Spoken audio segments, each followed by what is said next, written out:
Alright guys, welcome back to the Haunted Cafe podcast. We're on episode 5.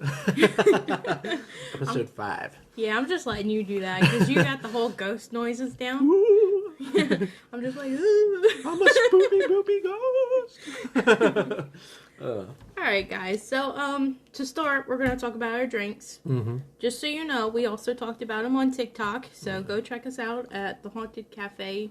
I think it's just called the Haunted Cafe on TikTok. Yeah, probably. I don't think I added podcasts. I might have. Who knows? Who knows? if you guys recognize what the our icon looks like as the picture, then it's the same one. So just look for that. You'll find us. Yeah.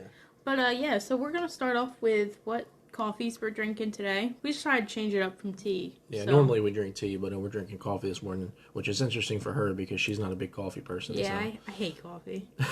Which is dumb. I guess I just like the caramel creamer in the coffee. Probably. You like flavored coffee. Yeah, I like flavored coffee. Like Dunkin' iced coffee with like a lot of creamer and stuff. My best friend. Oh, man. Alright, so what are you drinking, Allie? I am drinking Starbucks' Dark Roast Sumatra. And as I had mentioned in the TikTok, that this is a coffee that I used to drink a lot when I was younger, and I had forgot it down at my grandmother's house in Tennessee, and I live in New Jersey, or we live in New Jersey. So Tennessee to New Jersey, it's like a 15, 16-hour drive depending on the traffic, and I hadn't gone back for like 2 years straight, and I haven't had it since then, so I figured I'd grab it and get a little bit of nostalgia from when I was younger, and it still tastes pretty damn good, so... Yep. What are you drinking? I am drinking Walmart's Great Value brand cold brew coffee with a lot of caramel creamer. I always say a little bit, but it's a lot. And I drink my coffee black too. I don't drink it with any kind of sugar or creamer. I prefer it black because it's just straight. It's healthier for you for one, and it's got that straight up caffeine that I like. So yeah. And I feel like a bit of a cop though because I'm sitting here and I got my coffee and I got my Edmonds donuts right next to me, and I'm just like eating donuts while drinking coffee. I feel like I should go arrest somebody for no reason. Wow. Anyway. Yeah. All right. With all of that set aside, this episode might be a shorter episode. We're gonna talk about more of a legend, and there's not really a whole lot of like evidence proving that it's true or false, but it's still honestly a really interesting story. So we're going to talk about it anyway. So we're going to be talking about the treasure of Deer Island. And Deer Island is in Mississippi. There's also another one in Massachusetts, too. But apparently there were several treasure islands. I only thought there was one. Yeah. I literally only thought there was one mind. treasure island. Like, I thought treasure island was just a thing. Like, no, just that like one thing. island. Like, I thought it was just an island where all the pirates would put their treasure. That's what I thought. And I didn't realize there were several different islands. Like, all pirates knew about it. They all made a decree to not touch each other's treasure. Like, yeah, that'll definitely happen. Yeah.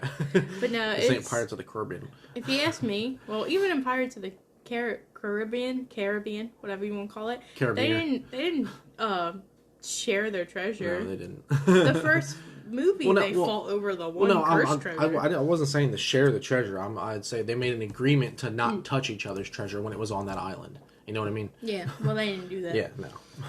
Actually, I feel like any island that you go to probably has some kind of tale of treasure being left on it. Yeah, I know the water levels have risen quite a bit over the decades and centuries and stuff like that.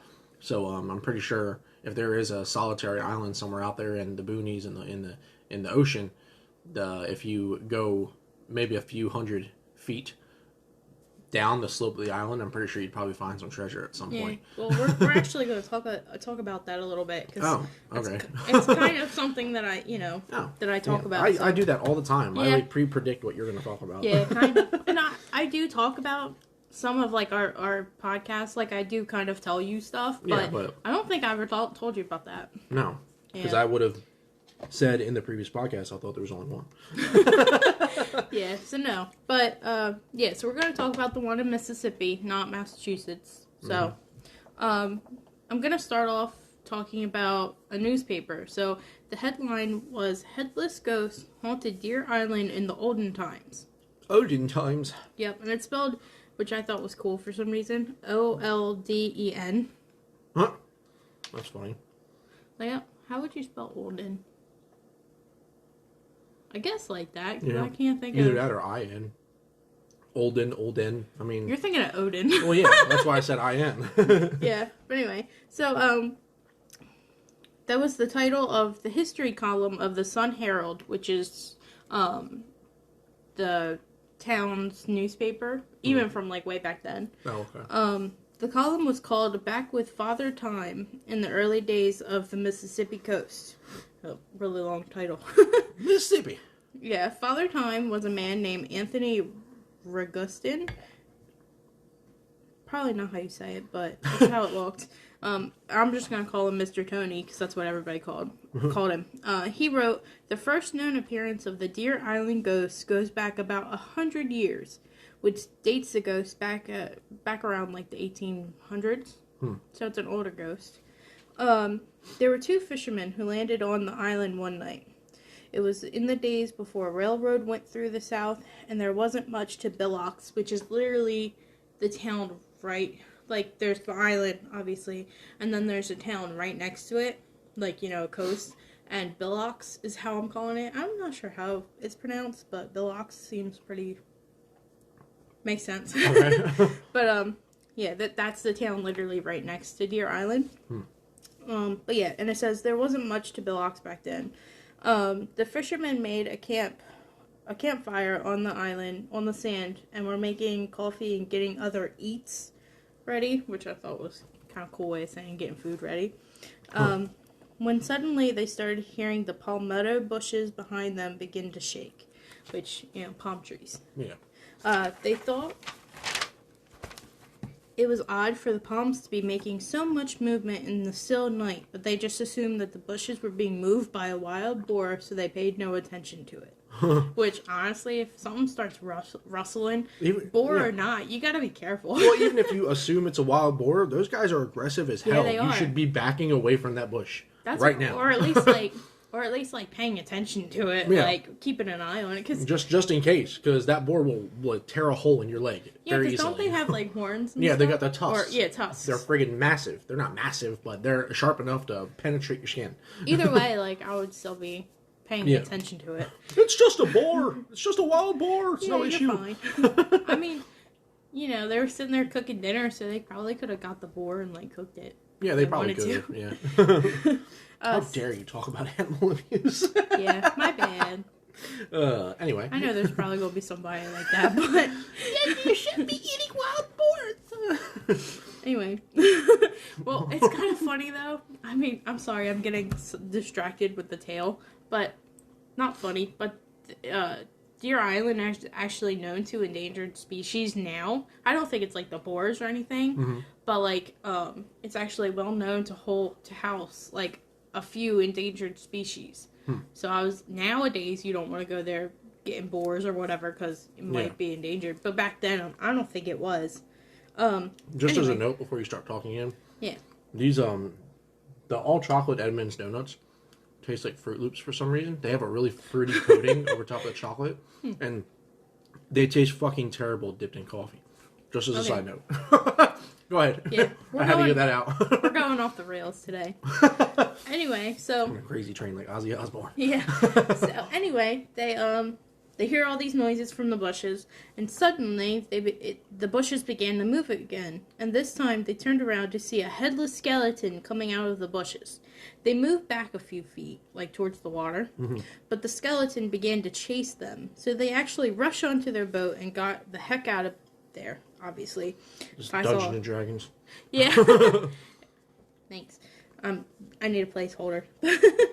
But yeah, so then, and then to me, I said, being brave ass motherfuckers, they went back to the island the next morning to find all of their cooking equipment exactly where they left it. I'm sorry, but if a headless skeleton comes at me, I'm not coming back the next day. I mean, maybe just because it is daytime, but They had to get their stuff back, man. No, Yeah, they paid or- good money for that. Yeah, I don't know.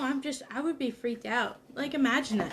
Because, like, what I keep thinking is us going camping, right? Oh, God. And just, You already know my stories with that. well, yeah, we're going to talk about that later on. Yeah, but, that's a whole other episode. But yeah, I might make it an episode. But anyway, so like I can just like imagine us sleeping or whatever. And we went to the campground near us, and they actually have a lake near the campsite. Like it was maybe 10, 20 feet from us. Yeah. And I can just imagine like us sitting there by the lake or whatever and hear rustling in the bushes next to us. All of a sudden, this headless skeleton comes out of nowhere and starts chasing us. Yeah, that'd be fucked. That'd be terrifying. And you're on a boat, so you gotta paddle the heck out of there. Yeah.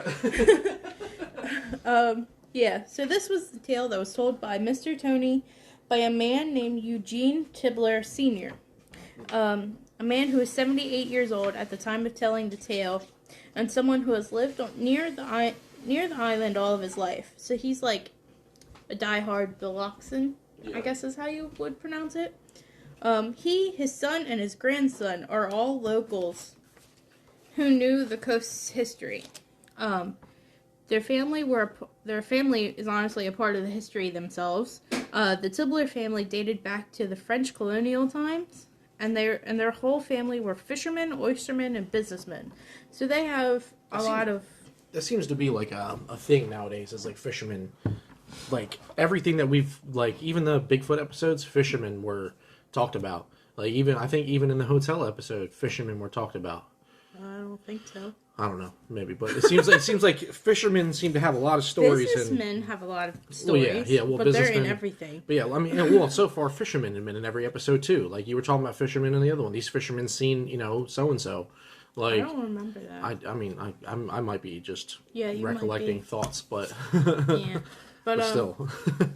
But Bilox is like a big the town next to it is a big like fishing area. Obviously, it's along the coast. Yeah. But basically, so their whole family has been a part of this town's history. So basically, all of these stories, like the headless skeleton and the other ghosts we're going to talk about, because there is one more, they're all basically passed down from generation to generation of that family. So whether it's just a story that they came up with, or if it's true, we'll never know. But I thought it was pretty cool. Yeah, and in being so a part of the area's history, they wanted to keep the traditions alive, like I was saying. So keep telling the stories. Yeah. If you guys hear stuff in the background, that's just me making more coffee. I apologize. Yeah, it's gonna probably get loud. I got donut crumbs in my coffee, and I just couldn't drink it anymore because it looked gross. So I was like, I need a new cup. Well, actually, this is a perfect time to do an ad break. Oh yeah, ad break. So we'll see you.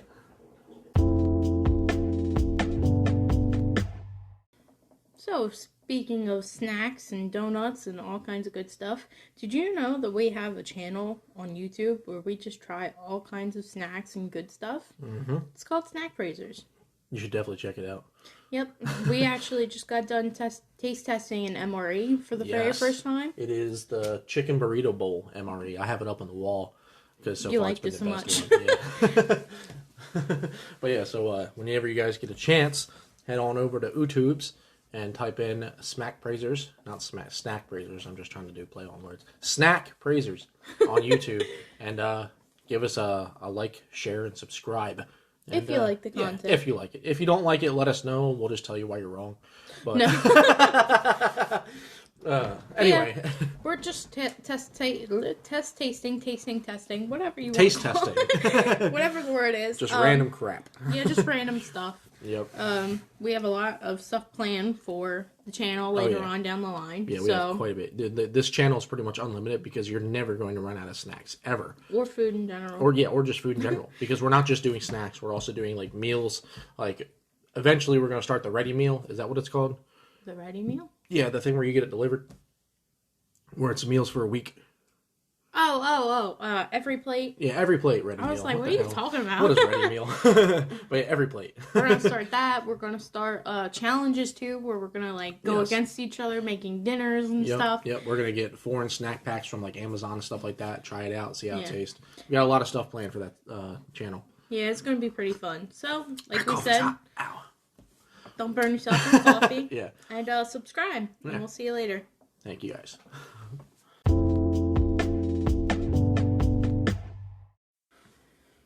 Alright, so we're back. Coffee's been brewed. Yes, With I have the a different loud coffee noise? this time. I was going to do the same one, but it was really watered down. So I just added some instant Folgers. And Folgers itself is a weak coffee. I need 2 instant packs in order for me to get the flavor I like. So I just added 1 and it worked. So Yep. So coffee's been brewed. We did the ad. Now we're going back into the story. yep.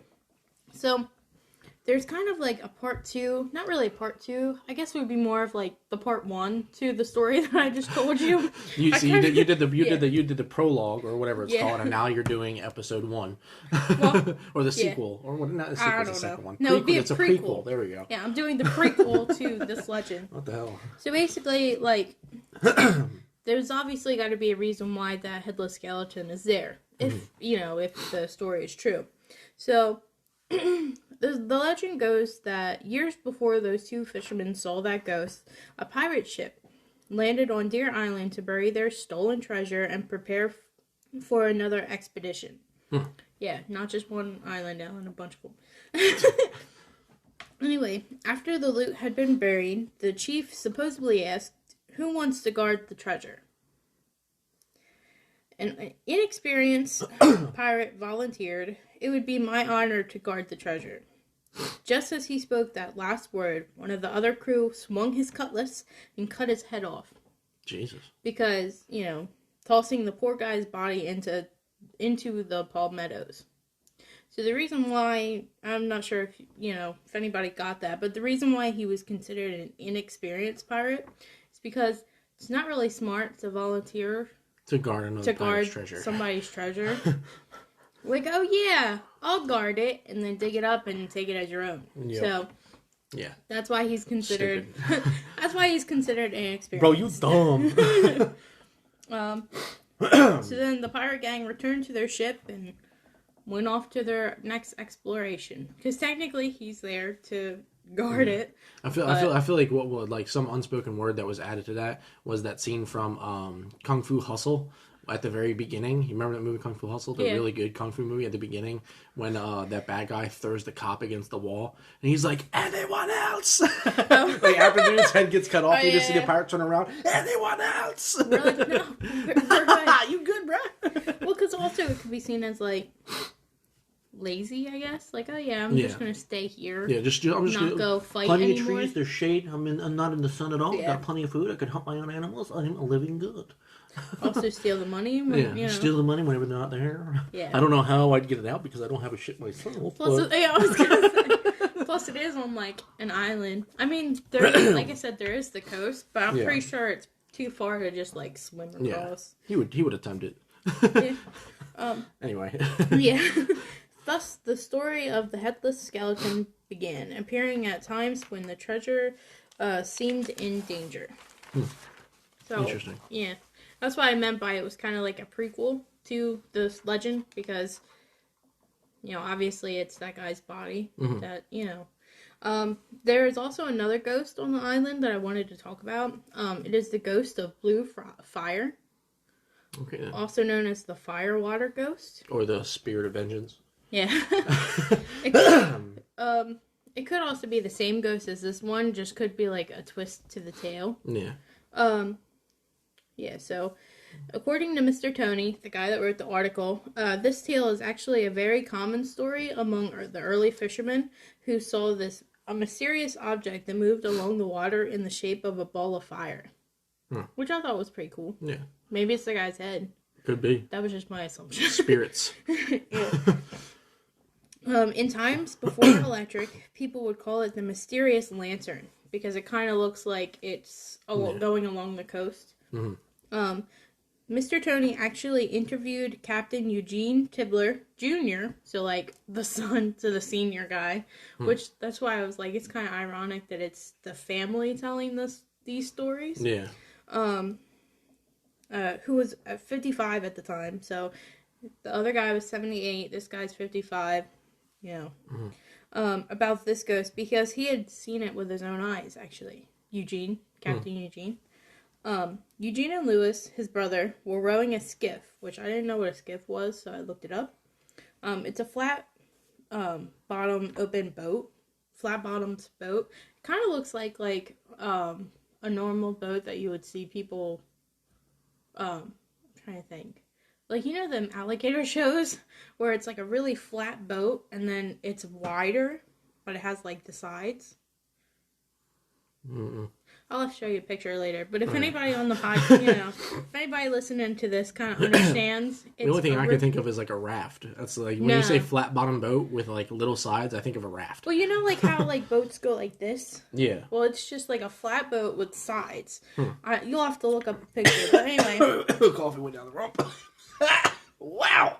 All right. You're right there. Ooh, I got lightheaded. Yeah, I'm good. Oh my goodness. Yeah. So it's a boat. They were rowing it back. They were rowing it back to, I think, to Billix. Mm-hmm. So the time was 2 a.m. when they saw this light. It was, and quote, "It was a bluish light that traveled about a foot above the water," Captain Tippler said.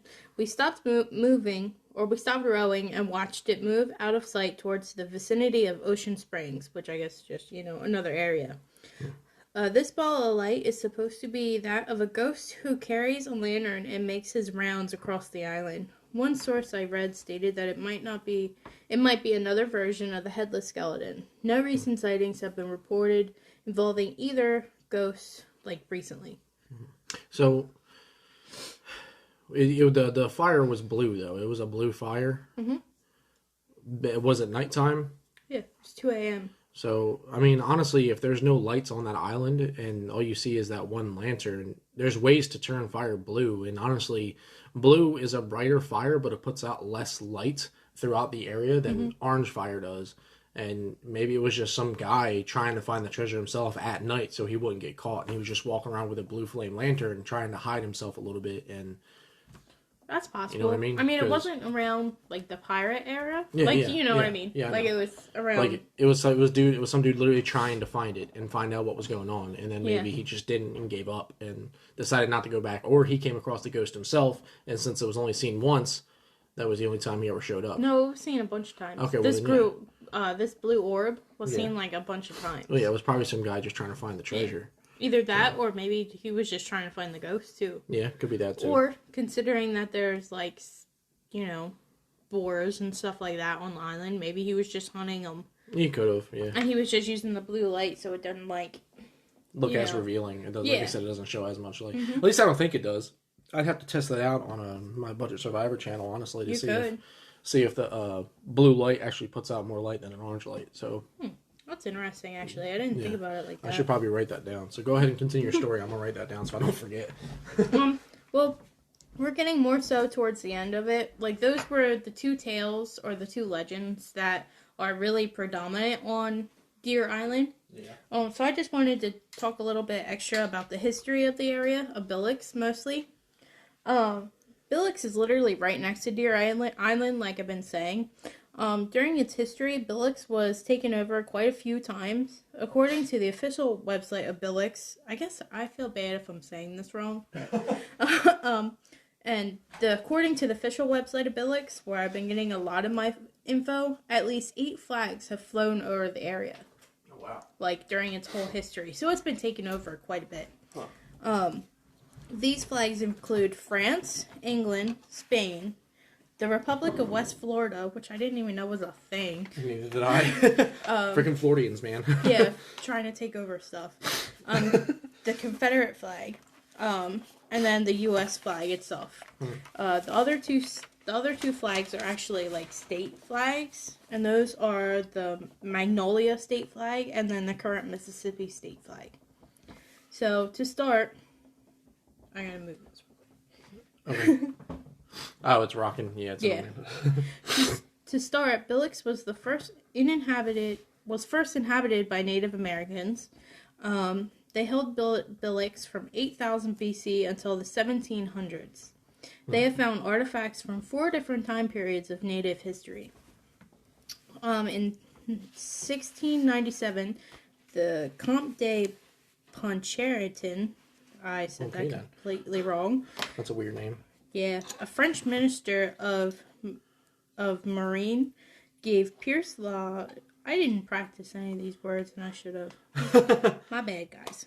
gave this guy named Pierce orders to locate the mouth of the Mississippi River. On September 5th, 1698, Pierce's crew left France, and on February 13th, so September, October, November, December, January, February, 5 months later, they reached in present-day Billix. The French quickly became friends with the natives already there, which surprised the heck out of me. They actually became friends instead of like killing them all off. Yeah, because sadly, that's how the story of the natives that's history. Yeah. In 1736 or 1763, the French gave the location to the English. Gave in air quotes, by the way, until 1779, when the Mississippi coast was ceded to Spain, which basically means given to, or they lost whatever kind of battle. In 1810, Billix became part of a short-term Republic of West Florida, which is basically people from Florida like taking over areas. Because at this point in time, we weren't like the United States or anything. Mm-hmm. We were literally just like areas. So like West Florida was an area, Texas, it was before everything was joined and created the states. Yeah, it's basically before everything was how it is now. It's crazy how separated everything was back in the day to where they can literally just do that. And to have everything joined together, it's actually really cool how they went about it. Yeah, it is pretty crazy. At the time, the consensus of people living in Billix was 420 people. So not that many people. 420, what you smoking? Yeah, I knew you were going to do that. In 1817, Mississippi became a state. So good for you. In 1861, Mississippi pulled away from the U.S. and the Civil War began. The fight between the North and the South, and they were a part of the Confederates because obviously they're in the South. On December 31st in 1861, Billix surrendered to a Union naval force who was operating from Ship Island, which is another island because there's like a few of them. Yeah. There's like a few of them, spread around. So it's like another island, which I think is actually farther away from Billix than Deer Island. But, yeah, so, anyway. In 1881, Lopez, Elmer, and Company became the first seafood cannery in Billix, and by the end of the decade, 4 more canneries had sprung up. So, like I said, it was a big fisherman area. Mm-hmm. Also, at this time, they had a lot of hotels that sprung up. They had the first Mardi Gras parade took place around there, too. Nice. In 1927, the seawall was constructed to protect the Mississippi Gulf Coast because, they get a lot of hurricanes and stuff. Yeah. Deer Island was used for hunting and fishing during this time and was even home to an amusement park in 1915. Oh, wow. Yeah, so that was like... We're going to talk about it later, but that really surprised me that they put an amusement park on an island. Yeah. It's a big island, too. It's not, like, really tiny. Yeah. So, in 1969, Hurricane Camille forced Deer Island's residents to leaving the island abandoned ever since. Oh, wow. Yeah, so that sucks. Fun fact, after I've just said that sucks, in the mid-1800s, Deer Island was twice its current size with an average of 2 acres lost per year. Oh, wow. So you remember how you were talking rising. about... Yep. Yeah. With all that said, do you believe in the tale? Well, yeah, most definitely. Yeah, me too. Like I said, if you were to dig someone down on the slope from the island, you probably find it. Like nobody's probably thought of that because it could just be on the island. It was the center of the island. It probably wasn't. It was probably on the edge of the island because they probably knew that eventually the ocean was going to cover it. Or even if they didn't think that the ocean was going to cover it, it's still like, one, you're not going to go... I mean, you could go all the way through, but if someone decides to actually take over the island, they're going to go towards the center of the Yeah, they're going to island. go towards the center of the Because island. they don't want stuff being destroyed Exactly. as soon as they build it. Yeah, just like the amusement parks. With all the construction they had to do, all the digging, somebody was bound to find it. That's what I was thinking, too. I mean, obviously, pirates aren't thinking of amusement Well, parks yeah, obviously, being built. but it's just in Yeah. general. They probably think, like, eventually this becomes inhabited, how deep they're going to go in order to build whatever hut, house, whatever, they're going to find this treasure. So we need to bury it closer to the sea. Yeah, and my thought was also, like, at first when I was reading that there was an amusement park, I'm like, how come nobody found anything? Yeah. But thinking of, then going back with the whole 2 acres lost per year since basically basically the 1800s. I was trying to figure it out. 2 acres lost per year. I don't know how long ago. You know, I'm not going to do all the math, but that was a pretty big island. Yeah. That lost a lot of acreage, and it's, you know, it's still, I think, a pretty big island too. Yeah.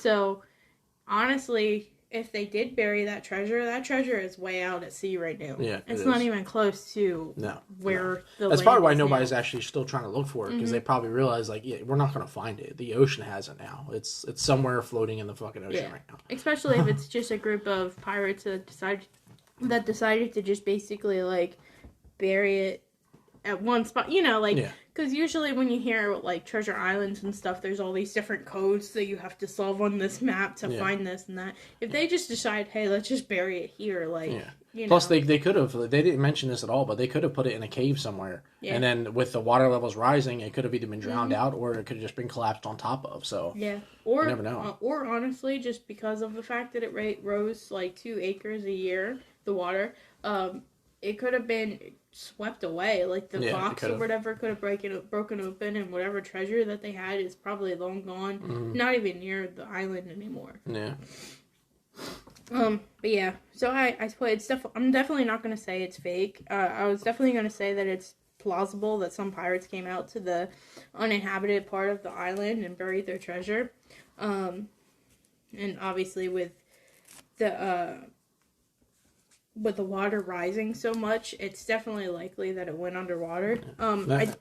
Go ahead. I was gonna say, and with the ghost and everything like that, the skeleton that randomly came out of the bushes, that could have just been someone scaring them away, because they were just there. And like, all right, well, I found the skeleton. Some guy who's like not even worried about it being a skeleton just picks the thing up and just like shows it out of the bushes. And, like, like scaring. Yeah, like scaring them away. Like, hey, you're getting too close to where I think this place is. I'm gonna scare you away because I don't want you stealing it. Yeah, even if it's not like a ghost. Yeah. I get what you're saying.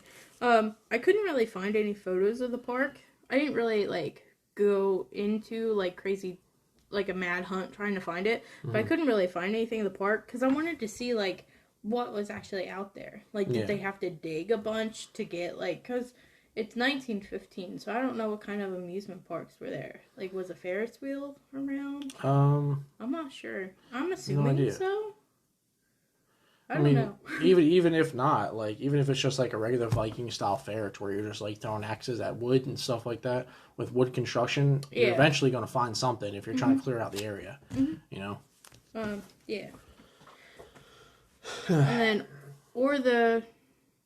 then I said, or it could just be a spooky story told by Eugene to get his name in the paper, but who knows? It makes for a good ghost story for when you're out boating on the Mississippi Gulf Coast at night. Yeah. Trying to figure, wondering if it's a spooky ghost or not. Like I said, it's probably extremely smooth, since there's not that much said about it. Just those 2 incidences of the skeleton and then the multiple times with the flame. The skeleton was probably literally just somebody just trying to scare them away, like a prank. It probably wasn't even a real skeleton. It was probably a fake skeleton with them being terrified in the middle of the night. You know, Because there's no head, so you can't really say like. You can't. It's human. Yeah, and even like I said, even with the blue flame, which I still have to test out, I mean, that's still a possibility. You know what I mean? So there's so many. One, it was so long ago, so there's so many like details that are either lost or forgotten, or just the fact that it to me, it's only 2 people that accounted this.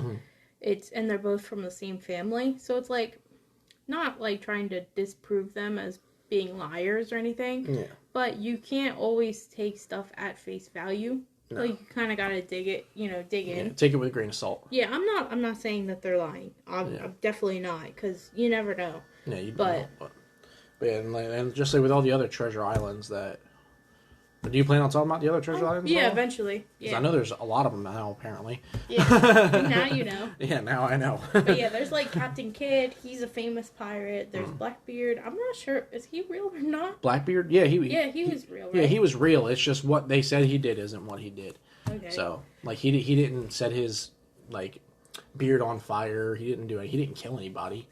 He literally had a vow to not kill people. Oh. That was one of his things. The only time, that's why he always, like, gave them the option.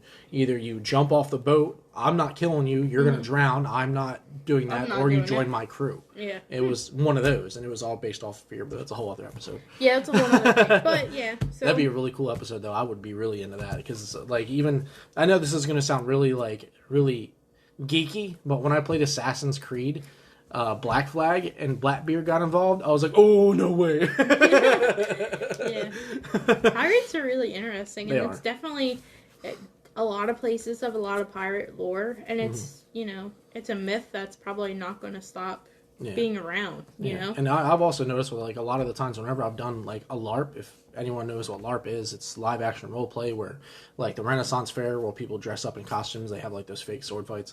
I think I already said this, but a while ago we had a group in LARP, if that makes any sense.